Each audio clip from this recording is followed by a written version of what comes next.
A ver, ahí sí. Muchas gracias por la presentación. Don Adolfo Sandoval decía que no podía ver a los demás. Le recomiendo salir y volver a entrar porque a veces así es como lo puede resolver. Como yo ya los veo como tercera o cuarta vez, algunos ya los ubico, todo, entonces tiene una familiaridad esto bien especial. Eh, por supuesto que estamos todos extremadamente preocupados con lo que está pasando en términos del desmantelamiento y destrucción de la institución de Carabineros y la neutralización de las Fuerzas Armadas, porque nosotros sabemos que este activismo en el Poder Judicial no solamente ha afectado a los carabineros que han tratado de mantener el orden público y que las penas son francamente inaceptables en relación a cómo se tratan todos los demás delitos cuando no se trata de carabineros. Ya eso lo hemos visto con Nubia, que lo ha denunciado porque hay un sesgo, ¿no es cierto? No sé en qué era esa, no sé si es querella o no soy abogado, yo soy doctorado en filosofía y en ciencia política, y desde la ciencia política es que les voy a hablar hoy día sobre la narcopolítica, que es una tesis que vengo desarrollando hace un rato, y que quiero compartir con ustedes. Yo era profesora en la Católica, ya no, así que por lo menos que eso quede claro, lo demás está todo perfecto, Carlos, pero no vaya a ser que después a uno le dicen que se sube los puntos diciendo algo que ya no es. Mire que las cosas están muy complicadas hoy día, ¿ah? Así que mejor dejarlo claro. Y explicarles por qué es tan importante para la extrema izquierda hacer lo que está haciendo, ¿ya? Porque esto que está pasando con Carabineros, eh, es imposible que ustedes me digan a mí, no, pero es que bueno, es que porque la inmigración se nos salió de madre, de pronto importamos a todos los criminales, porque incluso ahora hay venezolanos que se están volviendo porque dicen que en Venezuela ya no hay criminales. Importamos todos los criminales de Latinoamérica y bueno, sí, pues esto es como una casualidad. Lo que pasa es que es muy difícil considerar que esto es una casualidad cuando uno observa ciertos aspectos de la realidad y de la agenda política, mediática de hace no mucho tiempo atrás. Del 18 de octubre en adelante se desató, ¿no es cierto? Pero nosotros teníamos antes ya varias señales de qué es lo que se estaba constituyendo en el país. Yo les traje la otra vez las denuncias que hicieron Maite Orsini. Imagínense que hoy día Maite Orsini está jugando para el otro bando, pero ella el 15 y 16 de octubre de 2019 dijo que el narco había llegado a capturar al Congreso. Lo mismo pasó con Carlos Montes, con Oscar Landerreche, Maximiano Pacheco, Cecilia Pérez. Toda esa gente, ese año 2019, dijo que había una relación entre el narcotráfico y la política, ¿sí? Yo eso como se los traje la vez pasada, ustedes pueden googlearlo nomás, ponen los nombres y ponen denuncia y les va a salir, para no latearlos exactamente con lo mismo que ya vimos la vez pasada. Así que voy a compartir esta presentación que lo que plantea esta hipótesis, porque ustedes saben que lo que existe hoy día actualmente como régimen político en Venezuela, en Bolivia, en Nicaragua y que se está reinstalando fuertemente en Colombia, es una narcodictadura, ¿sí? O sea, no es una democracia. Y se funda en una alianza entre los políticos y el crimen organizado que se sustenta a partir desde el narcotráfico. Entonces, esto es una hipótesis para que nadie después se creye de que yo estoy diciendo lo que voy a decir, porque ya dije desde el principio que era una hipótesis nomás, y con eso yo me imagino que quedé cubierta de cualquier tipo de ataques arteros posteriores, ¿no? Me puedo defender jurídicamente. Entonces voy a compartir, me tienes que dar, Carlos, el Sí, permiso para compartir mi pantalla. listo. Eh, Perfecto. Bueno, esto es algo que hago con mucho cariño, especialmente para ustedes, que son las personas más patriotas y que más se las han jugado por cada uno de los conciudadanos. Y eso para mí también, sea uno o no creyente, es ser el verdadero cristiano. Así que le estoy hablando a personas muy especiales para mí. Lo que quiero plantearles es esto. La narcopolítica es una manera de acabar definitivamente con el modelo neoliberal. El proyecto de Gabriel Boric, y él lo dijo, él salió electo con una gran promesa de campaña. Y su gran promesa fue que Chile iba a ser la tumba del neoliberalismo. Usted me va a decir, ¿y qué tiene todo esto que ver con todo lo que nos hablaste antes? Bueno, vamos a ver, porque evidentemente que la política tiene que beneficiarse de ciertos elementos de disrupción social para jugar a favor de ellos, indultarlos, por ejemplo, ¿no es cierto? Tenemos un libro que también se los he traído otras veces, donde se plantea que el vándalo es la punta de lanza del avance de la revolución del socialismo del siglo XXI.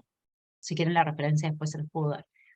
Bien, entonces, ¿cuál es la hipótesis? Que la narcopolítica es el escenario perfecto para enterrar el neoliberalismo en nuestro país. Y desde ahí nosotros tenemos entonces un interés político porque se produzca toda esta desintegración del orden social. Entonces, ¿qué dice esta noticia? Fíjense, dice, la saqué del diario El País, creo. Boric indulta a 12 condenados por delitos del estallido social, eso ustedes lo saben. Pero miren la bajada que tiene esto. Dice, la decisión del presidente chileno amenaza con hacer fracasar el acuerdo transversal que busca su gobierno, en materia de seguridad pública, la principal preocupación de la ciudadanía. ¿A usted le parece que al presidente Gabriel Boric, dado lo que hemos visto y ahora la contratación de este cuñado de Jackson, ¿no? Que aparece, no sé si vieron el video de este cuñado de Jackson, ahora se está replicando por las redes, humillando a Carabineros. Es una canción que humilla a Carabineros y que en varios de sus momentos saca un letrero que dice abortable y lo pone delante de un carabinero. ¿Sí? Y esa es la reciente contratación del señor Boric. O sea, le importa realmente, y acuérdense todos los tweets de quienes hoy día son ministros, porque uno se olvida, porque es tanta la información, que quien no se dedica, como yo, a estar todo el rato revisándola, se puede olvidar y que es normal, es natural. Esta es mi pega, ¿ya? Acuérdense de todos los tweets, yo tengo todos los tweets de esta gente. Esta gente, el 18 de octubre, encendió las llamas para quemar a Carabineros en el sentido a lo bonzo, ¿no es cierto?, y sacrificar. Entonces, hay que hacerse un par de preguntas frente a esta noticia. Que nadie se hace preguntas, ¿sí? A ver, ¿le importaba a Boric que fracasara la mesa de seguridad? ¿O era parte de sus planes? ¿O le beneficiaba que fracasara? ¿O es coherente con lo que vienen haciendo durante años el Frente Amplio y el Partido Comunista? Porque una de las maneras en que nosotros podemos comprobar si la conducta de una persona forma parte de su identidad o en realidad fue un momento de descalabro, es revisar su historia, ¿no es cierto? Su biografía. ¿Le interesa a Boric lo que le importa a la ciudadanía? Esta es otra pregunta muy legítima, porque nadie se las hace, son cosas quizás muy fundamentalmente básicas, pero los filósofos nos dedicamos a eso, a hacernos preguntas muy elementales, cuando todavía estamos anclados en el mundo y no nos hemos ido a la Torre de Marfil. Y yo diría que a Boric no le interesa lo que le importa a la ciudadanía. De hecho, a nadie que comparta el acervo marxista como ideología le interesa. El marxismo en ninguna parte ha sido votado con mayorías, nunca ha llegado al poder porque una mayoría democrática los eligió. Eso no existe. Ni siquiera en el caso del señor Allende. ¿Sí? Lo que pasa es que hoy hubo lo de las garantías constitucionales, que ustedes saben que finalmente las violó todas y que la DC le jugó a favor, ¿no? Entonces, pero no fue una mayoría, fue un 30 y tanto, 32% de la población la que votó por él. Entonces, ¿le interesa a Boric lo que le importa a la ciudadanía? Cuando el 62% rechaza ese proyecto. Y él sale diciendo, bueno, nosotros somos la vanguardia, somos como los iluminados, el pueblo todavía no entiende, esto va de todas maneras. Y sale la señora Cariola diciendo, bueno, a veces hay que retroceder un paso para avanzar dos. Y sale la señora Yasna Proboste diciendo, oiga, si sabe qué es lo que pasa, es que aquí en realidad no es que no hayamos ganado, no es que hayamos perdido, es que no hemos ganado. Esa fue la frase del bronce de ella, ¿no? Entonces uno se da cuenta que ellos siguen exactamente con la misma agenda. Y parte de la agenda está vinculada a ciertos sectores, por ejemplo, como aquellos a los que se está indultando. Porque aquí venían más indultos. Lo que pasa es que ya el país no resiste más, que es otra cosa. Pensaron que iba a ser más fácil. ¿Por qué se planteó tanto esta idea de refundar a Carabineros? Y de ahí la pregunta es si refundar no significaba liquidar a Carabineros como se conoce al día de hoy. ¿Y qué dicen las teorías marxistas sobre las policías? Aquí les voy a leer un poco, me van a perdonar, pero esto es muy importante que lo tengan a la vez. Esto es como manual de cortapalos, como decíamos antiguamente, de los jóvenes uno no lo entienden cuando uno habla de manual de cortapalos. Nosotros no entendemos cuando decimos, como el ABC, ¿no? Del análisis marxista sobre la existencia de fuerzas armadas y de orden, todavía en ausencia del globalismo. El Partido por el Socialismo y la Liberación, esta es una declaración que hacen, ¿no? partido que está en Estados Unidos, defiende el derrocamiento, el desmantelamiento y el reemplazo completo de las instituciones centrales del Estado capitalista, que son los cuerpos especiales de hombres armados. Entiéndase bien. El derrocamiento, desmantelamiento y reemplazo completo de las instituciones centrales del Estado capitalista. ¿Vamos a entrar al neoliberalismo? Bueno, el neoliberalismo es un modo de capitalismo que abraza el libre mercado. Hay otro modo de capitalismo, el que es el capitalismo denunciado por Adam Smith, que es mercantilismo en realidad, pero dejémoslo ahí, ¿no? Entonces, es decir, tenemos que suprimir, derrocar, desmantelar y reemplazar la policía, las prisiones, el ejército y los tribunales. Este núcleo del Estado capitalista no se puede reformar en un cuerpo neutral, debe ser abolido mediante una revolución. Esta vasta y sofisticada red de violencia organizada, así se refiere a las Fuerzas Armadas y de Orden, y coerción existe para defender los intereses de propiedad privada. Donde no hay carabineros, donde no hay fuerza capaz de detener la delincuencia, ¿qué es lo que hace la delincuencia? Atenta contra la vida y contra la propiedad privada y contra la integridad física, ¿no es cierto? Bueno, entonces existen para defender los intereses de la propiedad privada y el poder de la clase capitalista. No está diseñado para mantener la seguridad personal o combatir el crimen, como afirman los medios de comunicación, el sistema escolar y la élite política. Más bien, aseguran la estabilidad a través de la fuerza de la intimidación y está especialmente enfocada en derribar cualquier desafío a su orden social altamente desigual y opresivo. Cualquier persona pobre o de la clase trabajadora que alguna vez se haya involucrado en una lucha seria, incluso por las cosas más básicas, una huelga por mejores salarios, vivienda para las personas sin techo, mejores condiciones para los estudiantes, una protesta contra la brutalidad policial, etcétera, se encuentra de inmediato ante las fuerzas de la ley y el Estado capitalista. La esencia de estas instituciones no se puede reformar. Por eso hablaban de refundar. Ninguna ley u orden ejecutiva puede cambiar su carácter fundamental de clase, de instituciones del lado de los capitalistas a instituciones del lado de los pobres, la clase trabajadora y los oprimidos. ¿Qué tal? Como si los pobres, la clase trabajadora y oprimidos fueran las élites que hoy día están en Norcorea, en Venezuela, son tan pobres entonces los ex líderes de la Unión Soviética, toda esa gente que usó todo el poder coercitivo del Estado para beneficiarse de ellos, privilegiarse y esclavizar a todo su pueblo. Ellos sí serían los pobres y oprimidos, ¿no? En la lectura de esta gente. Entonces, veamos un poco cuál ha sido el recorrido, ¿no? Aquí les traigo cosas evidentes que están ahí, porque me decía uno de mis entrevistados que en realidad el problema que tiene este gobierno de aplicar la fuerza, el orden público, etcétera, la fuerza pública para mantener el orden, perdón, es que tienen algo así como un trauma con esto, ¿no? Como que habría así como no, porque eso no es de nosotros, nosotros somos a favor de las manifestaciones, etcétera. Sería como una cosa romántica, súper, eh, como uno diría, idealista, ¿no? Bueno, esto es lo que ha hecho en los últimos años el grupo que hoy día nos gobierna. El Partido Comunista y parte del Frente Amplio quedan aislados al no apoyar la ley antisaqueos y antibarricadas. Esto fue el 5 de diciembre de 2019, el día en que Orsini y Jackson presentaron un proyecto para impedir que Carabineros hiciera controles de identidad. Esto fue en enero de 2021. Ambos y un puñado de parlamentarios presentaron una iniciativa que buscaba derogar 3 leyes en materia de seguridad: el control preventivo de identidad, la ley antibarricadas y la ley de seguridad del Estado. La ley de seguridad del Estado, imagínense.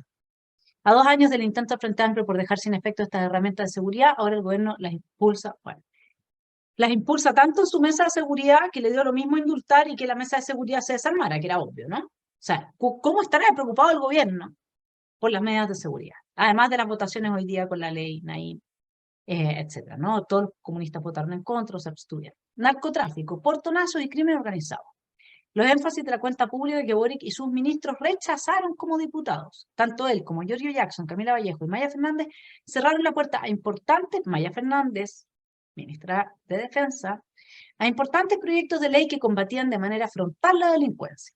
El presidente ahora en su cuenta pública admite que la inseguridad es la principal preocupación de los chilenos, pero ya tenemos el interrogante planteado de si al presidente le interesa lo que le interesa a los chilenos. Y digamos que no ha dado mucha muestra de eso, ¿no? Bueno, pero no solamente eso, esto es hoy día. La Cámara vota hoy la ley Retamal Naim, ya fueron las votaciones. Fíjense, yo tengo la información, se la puedo mandar a Carlos, de quiénes son, cómo se votó esa ley. Y los de siempre votaron en contra. Entonces, y ahora está diciendo Boric, porque él siempre está como diciendo, bueno, yo he cambiado, yo puedo cambiar. Y los buenistas dicen, sí, claro, por supuesto, te creemos, pide perdón y seguirás adelante.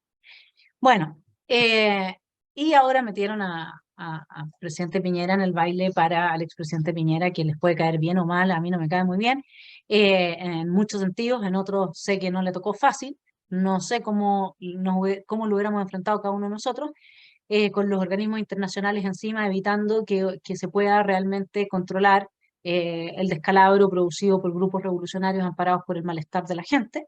Eh, por lo tanto, dejémoslo ahí, pero la cosa es que ahora sí están sacando a Piñera a la palestra porque es la manera de aplicar una política disuasiva, una estrategia disuasiva de comunicación, ¿no? Como la gente detesta al presidente Piñera, de todos los sectores, digamos, ¿no? Entonces, con esto, ellos dejan de estar en el foco y ponen el foco de atención en su enemigo.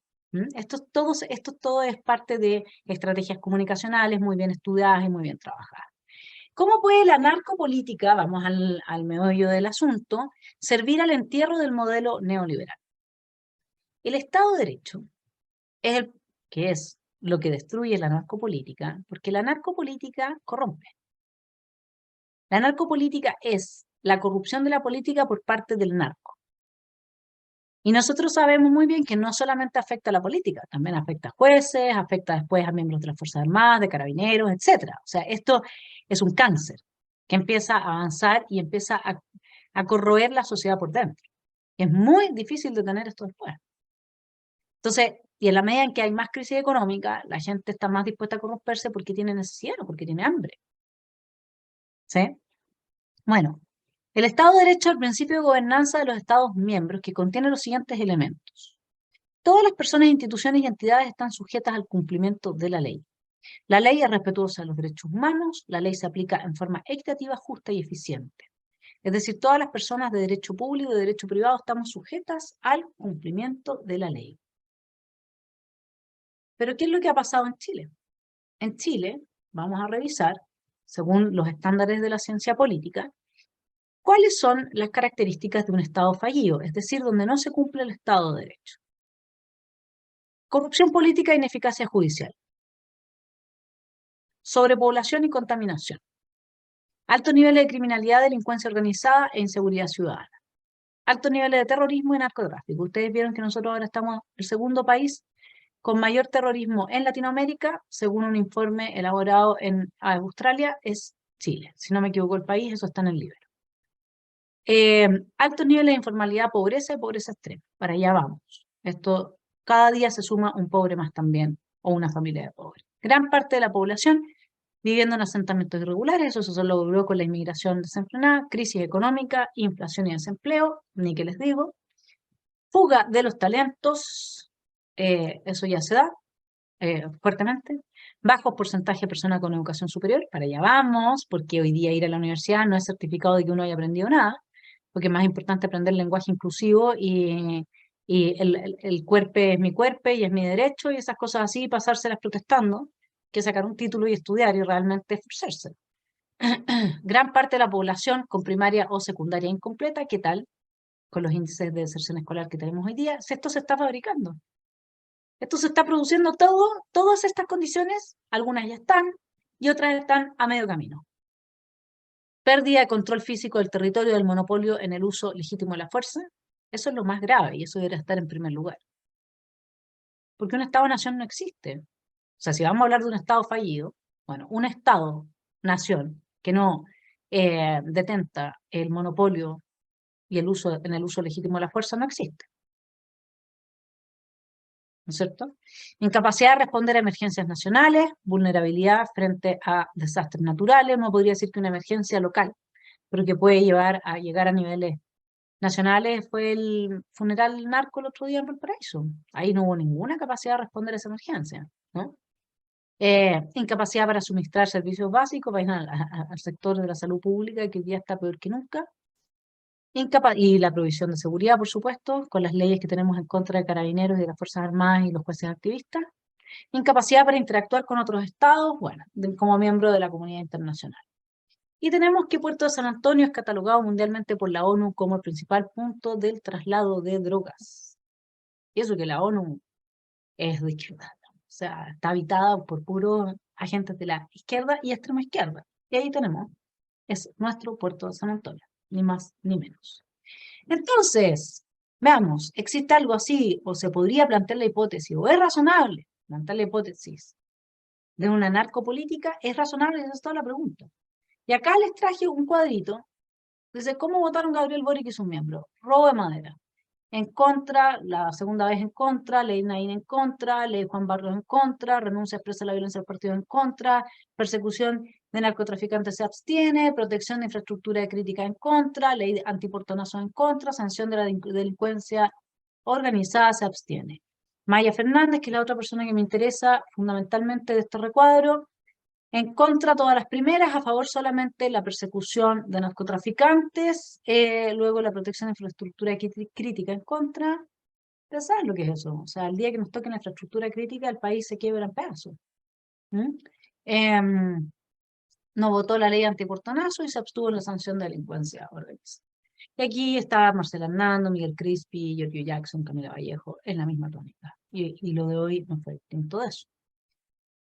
Bien, entonces, ¿qué pasa? Quiero, antes de pasar a esa slide, quiero que piensen una cosa. No existe posibilidad de mercados libres, no existe posibilidad de intercambio libre entre las personas, formal, mercado negro sí, pero no formal, cuando no hay Estado de Derecho, por dos motivos fundamentales. Porque el Estado de Derecho asegura el cumplimiento de los contratos. Eso quiere decir que si María Isabel a mí me arrienda y quedamos en que me va a pagar tanto y que el arriendo va a ser por un año y de pronto lo deja de hacer, entonces yo voy al tribunal y le tengo que decir a María Isabel, usted tiene un plazo y después retírese porque esto no es suyo, ¿cierto? No existe ninguna posibilidad de una economía libre donde no hay tribunales con ejercicio del Estado de Derecho que resguarden el cumplimiento de los contratos. No existe ninguna posibilidad de que sobreviva el libre mercado llamado neoliberalismo, el modelo neoliberal, si es que las ciudades donde la gente se mueve para ir a trabajar, para llegar a su trabajo, para dar cumplimiento, son un caos sumido por el crimen organizado en ese caos, digamos, ¿no? No existe. O sea, ahí impera la ley del más fuerte nomás. El que tiene armas, el que tiene pitutos, el que tiene privilegios, el que se las consigue por debajo, el que se coimea al juez, al político, etc. Por lo tanto, y esto está probado en ciencia política, y la economía lo tiene clarísimo, nadie invierte en un país que no puede dar seguridad jurídica a la inversión. El país que crea la narcopolítica como hipótesis, y no estamos diciendo que eso pase en Chile, pero es una hipótesis que vale la pena reflexionar, el país que crea la narcopolítica es la tumba del neoliberalismo. Curioso, ¿no? Curioso que se cumpla la promesa del presidente entonces, ¿no? ¿Y ahora en qué estamos? Fíjense que estamos abriendo la grande Alameda, parece, ¿eh? De a poquito se empieza a asomar esta figura. ¿Cuáles son los riesgos de declarar estado de excepción en parte importante de un país con un gobierno posiblemente cómplice, posiblemente, aliado y colaborador del crimen organizado? Por lo menos colaborador en un sentido, y aliado en un sentido, que nunca ha querido legislar ninguno de sus miembros para que se le ponga límite al avance del flagelo del narco, del crimen organizado, del terrorismo en el sur, etc. Si los terroristas del sur viven del robo a la madre, fundamentalmente. Entonces, ahora, ¿qué es lo que se está pidiendo? Es verdad que es un inicio, es algo muy, muy tenue, pero Chile va rápido. Vamos en picada hace rato, pero con muy vertiginosamente. Piensen ustedes cómo la población estaba 2019. Estamos hablando de hace 4 años atrás, menos de 4 años atrás. Una inmensa mayoría de la población estaba convencida de que los carabineros eran unos abusadores. Y así lo testimoniaba el escuálido 30% de apoyo que tenían en la población. Y hoy día superamos al 67, 70%. O sea, y las autoridades políticas están reaccionando porque la población está presionando.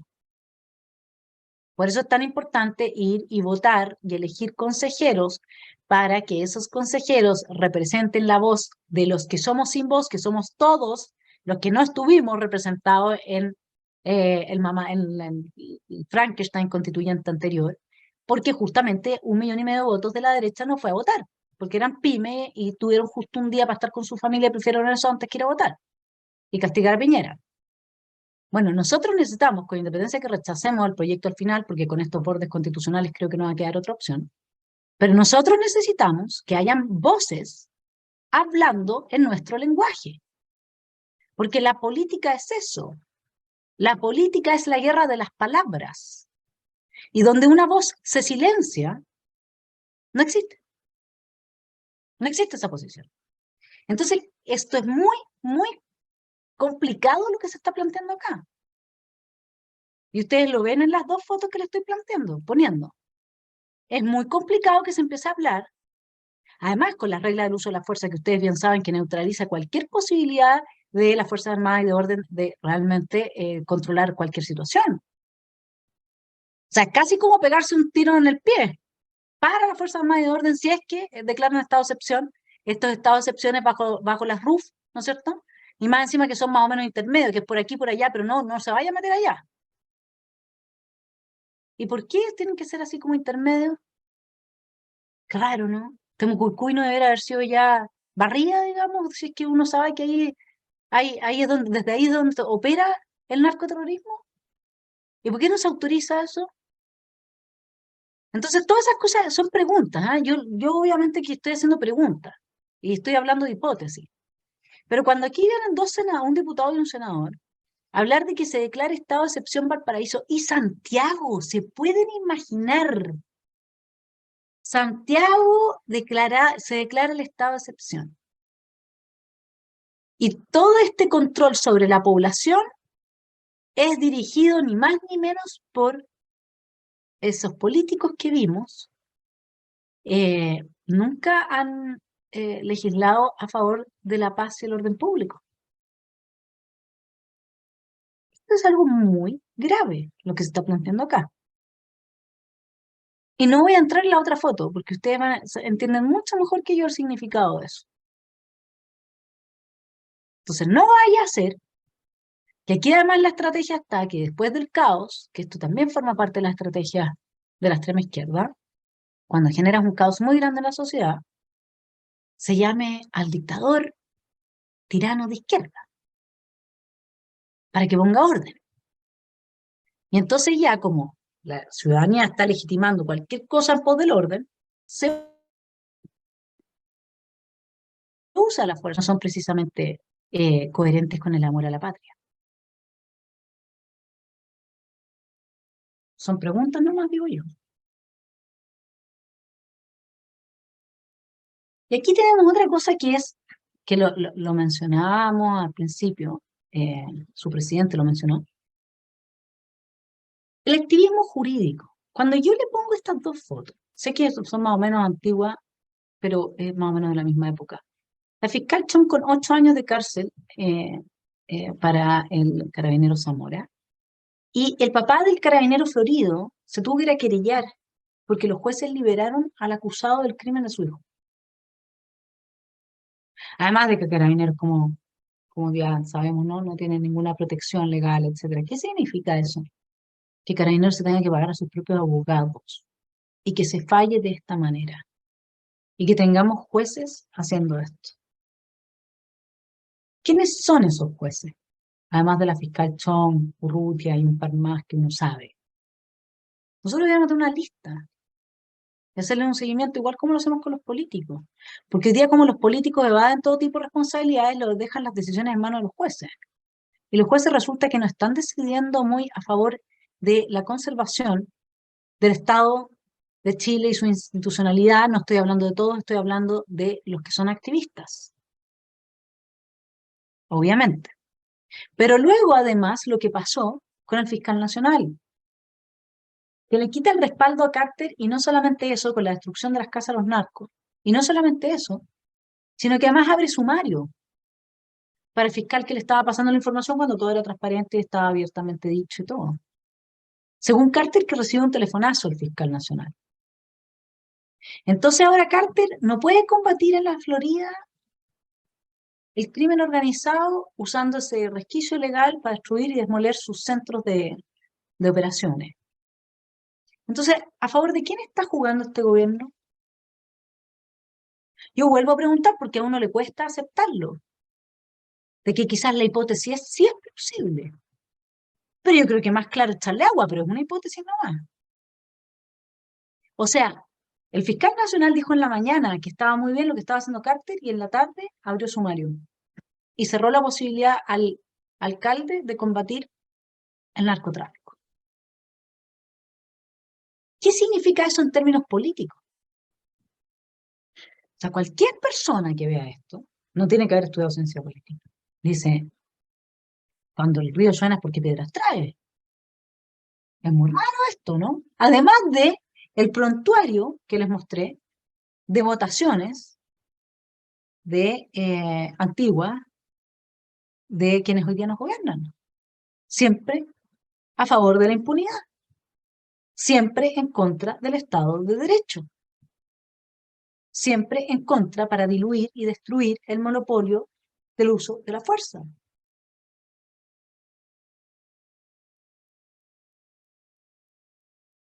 En suma, parece haber una alianza entre el gobierno y parte del Poder Judicial y los organismos internacionales para neutralizar las Fuerzas Armadas y de orden.